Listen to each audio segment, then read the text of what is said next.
नमस्कार विद्यार्थी मित्रों। अब हम देखेंगे फिलोसॉफिकल आउटलुक ऑफ प्रेगमेटिज्म। तो तत्वदर्शन में प्रयोजनवाद किस तरह से है वो हम देखेंगे। तो उसमें प्रयोजनवादी मन तथा पदार्थ को पृथक और स्वतंत्र तत्वों के रूप में अस्वीकार करते हैं।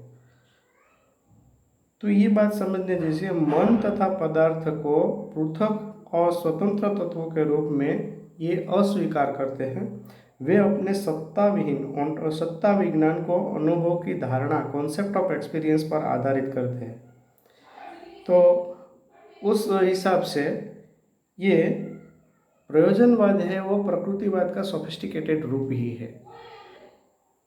और वे वास्तविकता को सूक्ष्म वस्तु नहीं मानते, वे उसको कार्य संपादन की प्रक्रिया मानते हैं, जिसमें दो बातें निहित हैं: कार्य करना और कार्य तथा उसके परिणाम से अर्थ निकालना। तो ये अर्थ निकालने वाली प्रक्रिया है ऐसा बोलते थे। और यहाँ केवल कठिन शब्दों और अमूर्त धारणा के अर्थ को निश्चित करने की ये एक विधि है। तो एक प्रयोजनवादी एक दूसरी बात इसमें मानते हैं कि अंतिम सत्ता, मानव अंतिम सत्ता से पृथक नहीं है और विश्व का एक अंग है और सतत रूप से इसके साथ बना रहता है। यद्यपि मानव एक जिज्ञासु है, अर्थात वह जानने वाला प्राणी है, वह ज्ञात से पृथक है नहीं। ज्ञान शास्त्र में प्रयोजनवाद का किस तरह से अमल है वो हम देखते हैं यहाँ। तो ज्ञान अनुभव में निहित है और अनुभव तात्कालिक या मध्यस्थ हो सकता है। यह अनुभव मनुष्य तथा उनके मन की और अपने वातावरण के प्रति जाने वाली पारस्परिक क्रिया है। तो उसके ऊपर उन्होंने भार दिया है कि बुद्धि के प्रयोग की आवश्यकता है, क्योंकि बुद्धि द्वारा ही इसकी दिशा, ज्ञान की जो दिशा है वो बुद्धि ही निश्चित करती है। इसके जो साधन बताए, ज्ञान प्राप्ति के साधन कौन कौन से हैं, तो उन्होंने 5 पद दिए हैं। तो उसमें क्रिया या समस्यात्मक परिस्थिति का निर्माण, एक्टिविटी और क्रिएशन ऑफ सिचुएशन। दूसरी है समस्या, प्रॉब्लम। थर्ड है सूचना या प्रदत्त, इंफॉर्मेशन और डेटा। फोर्थ है परिकल्पना या संभव समाधान, हाइपोथेसिस और प्रॉब्लम सॉल्यूशन। एंड फिफ्थ परीक्षण और प्रयोग, टेस्टिंग एंड एक्सपेरिमेंटलिज्म। ये 5 बातें उन्होंने दी है।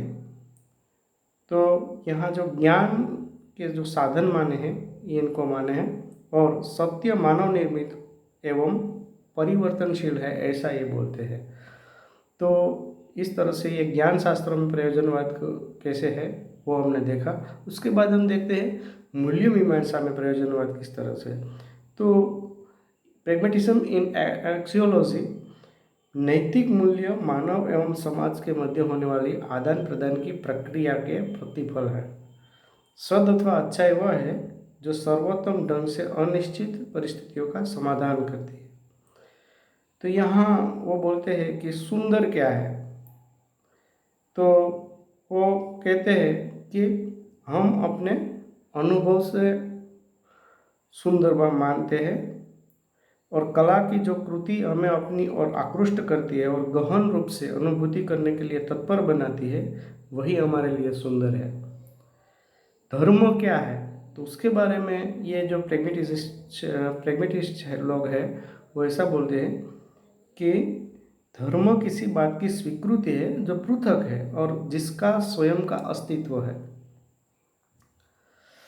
धार्मिक अर्थ को उन्होंने इस तरह से लिया है कि जो किसी वस्तु तथा किसी निर्धारित लक्ष्य या आदर्श के प्रति बनाए जा सकते हैं, इस तरह से वो बोलते हैं। ईश्वर के बारे में वो बोलते हैं कि ईश्वर आदर्श तथा वास्तविकता के मध्य सक्रिय संबंध है। तो इस तरह से ये हमने प्रैग्मेटिज्म के फिलोसॉफिकल आउटलुक देखा। अब हम आगे दूसरा पार्ट देखेंगे प्रैग्मेटिज्म का।